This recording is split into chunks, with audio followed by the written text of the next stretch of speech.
ನನ್ನೆಲ್ಲ ಆತ್ಮೀಯ ಬಂಧು ಮಿತ್ರರಿಗೆ, ಮಿತ್ರ ಪತ್ರಕರ್ತರಿಗೆ, ಪ್ರೀತಿಯ ಓದುಗರಿಗೆ ನಮಸ್ಕಾರ. ನಮಸ್ಕಾರ. ಮತ್ತೊಂದು ಹೊಸ ಹೆಜ್ಜೆ ಮತ್ತು ಸವಾಲಿಗೆ ನಾವು ತೆರಕೋತಾ ಇದ್ದೀವಿ.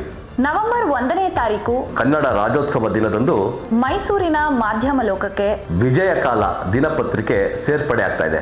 ಅದೇ ದಿನ ವೆಬ್ಸೈಟ್, ಡಿಜಿಟಲ್ ಮಾಧ್ಯಮ ಮತ್ತು ಕಚೇರಿಯ ಉದ್ಘಾಟನೆಯೂ ಸಹ ಇದೆ. ಕರ್ನಾಟಕ ರಾಜ್ಯದ ವಿಧಾನಸಭಾದ ಸಭಾಪತಿಗಳಾದಂಥ ಸನ್ಮಾನ್ಯ ಶ್ರೀ UT ಖಾದರ್ ರವರು ಪತ್ರಿಕೆಯನ್ನ ಬಿಡುಗಡೆ ಮಾಡಿದ್ರೆ, ಪಂಚಭಾಷಾ ಖ್ಯಾತಿಯ ನಟರಾದಂತಹ ಪ್ರಕಾಶ್ ರಾಜ್ ರವರು ವೆಬ್ಸೈಟ್ ಅನ್ನ ಉದ್ಘಾಟನೆ ಮಾಡಲಿದ್ದಾರೆ. ಹಾಗೇನೆ ಡಿಜಿಟಲ್ ಮಾಧ್ಯಮದ ಲಾಂಛನವನ್ನ ವಿಧಾನ ಪರಿಷತ್ನ ಸದಸ್ಯರಾದ ಡಾಕ್ಟರ್ ಯತೀಂದ್ರ ಸಿದ್ದರಾಮಯ್ಯನವರು ಅನಾವರಣ ಮಾಡಿದ್ರೆ, ಕಾರ್ಯಕ್ರಮದ ಅಧ್ಯಕ್ಷತೆಯನ್ನು ಮೈಸೂರು ಜಿಲ್ಲಾ ಉಸ್ತುವಾರಿ ಸಚಿವರಾದಂತಹ ಡಾಕ್ಟರ್ HC ಮಹದೇವಪ್ಪನವರು ವಹಿಸಿಕೊಳ್ಳಲಿದ್ದಾರೆ. ಈ ಎಲ್ಲಾ ಚಟುವಟಿಕೆ ಮೈಸೂರು ವಿಶ್ವವಿದ್ಯಾನಿಲಯದ ಆವರಣದಲ್ಲಿರುವಂತಹ ವಿಜ್ಞಾನ ಭವನದಲ್ಲಿ ನವೆಂಬರ್ 1 ಬೆಳಗ್ಗೆ 10:30ಕ್ಕೆ ನಡೀತಾ ಇದೆ. ಅದೇ ದಿನ ಸಂಜೆ 5 ಗಂಟೆಗೆ ನಗರದ ಹೃದಯ ಭಾಗದಲ್ಲಿರುವಂತಹ VV ಮೊಹಲ್ಲಾದಲ್ಲಿ ಕಚೇರಿಯ ಉದ್ಘಾಟನೆ ನಡೆಯಲಿದೆ. ಆ ಕಚೇರಿಯನ್ನ ಮೈಸೂರು ಕೊಡಗು ಸಂಸದರಾದಂಥ ಶ್ರೀ ಯದುವೀರ್ ಕೃಷ್ಣದತ್ತ ಚಾಮರಾಜ ಒಡೆಯರ್ ಅವರು ಉದ್ಘಾಟನೆ ಮಾಡ್ತಾ ಇದ್ದಾರೆ. ಈ ಎರಡು ಕಾರ್ಯಕ್ರಮಗಳಿಗೆ ವಿವಿಧ ರಾಜಕೀಯ ಪಕ್ಷದ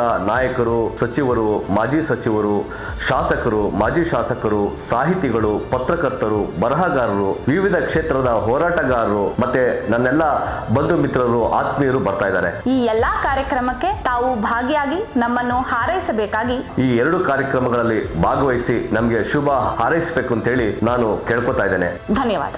ನಮಸ್ಕಾರ.